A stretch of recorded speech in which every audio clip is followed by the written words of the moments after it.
Assalamualaikum warahmatullahi wabarakatuh. Alhamdulillah, alhamdulillahillazi khalaqal mauta wal hayata liyabluwakum ayyukum ahsanu amala wa huwal azizul ghafur. Asyhadu an la ilaha illallah wahdahu la syarikalah wa asyhadu anna Muhammad abduhu wa rasuluh la rasula wa la nabiyya ba'dah. Ayuhal muslimun al-hadirun rahimakumullah.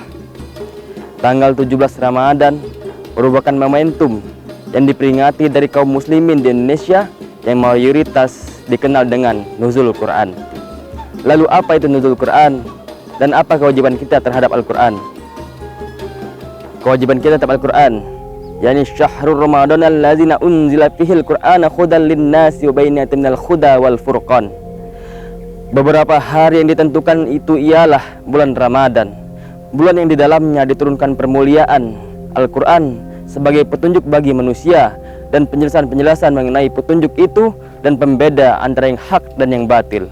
Al-Quran surah Al-Baqarah 185. Setidaknya ada 8 kewajiban kita terhadap Al-Quran. 1. Mengimani Al-Quran, bahwa Al-Quran adalah firman Allah. Al-Quran bukan makhluk. Al-Quran adalah kalamullah. Sebagaimana ayat di atas, Al-Quran diturunkan untuk menjadi petunjuk bagi kita. Tanpa mengimaninya, manusia tidak mungkin menjadikannya sebagai pegangan hidup.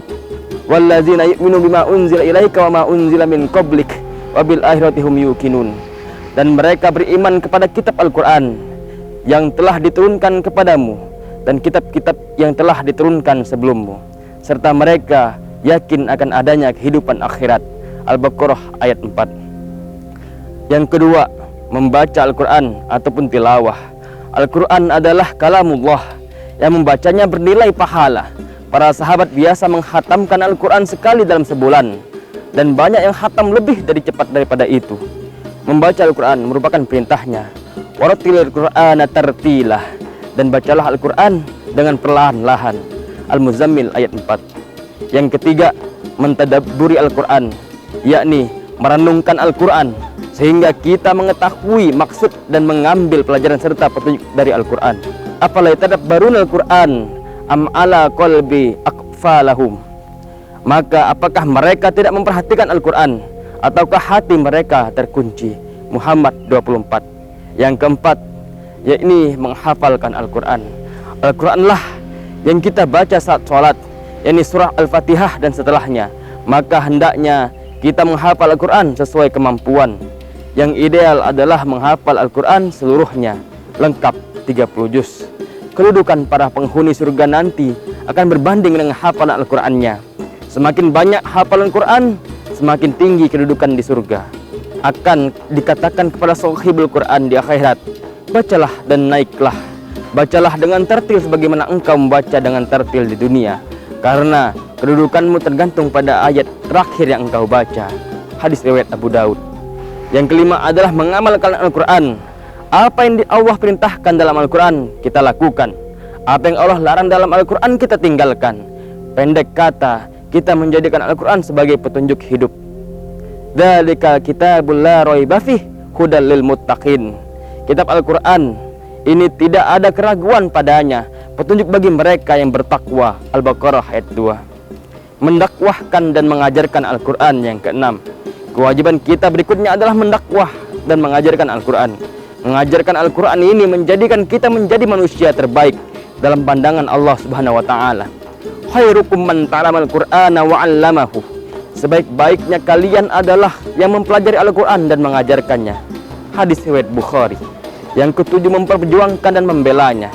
Kita juga berkewajiban memperjuangkan dan membela Al-Quran. Memperjuangkan agar nilai-nilai Al-Quran tegak dalam kehidupan dan membela jika Al-Quran dihina atau dinistakan. Pada hakikatnya, Al-Quran tidak membutuhkan pembelaan kita. Namun dengan membela Al-Quran, Allah akan membela dan menolong kita sebagaimana firman-Nya.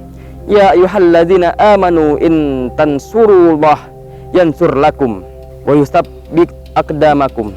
Hai orang-orang yang beriman, jika kamu menolong agama Allah, niscaya Dia akan menolongmu dan meneguhkan kedudukanmu. Muhammad ayat 7.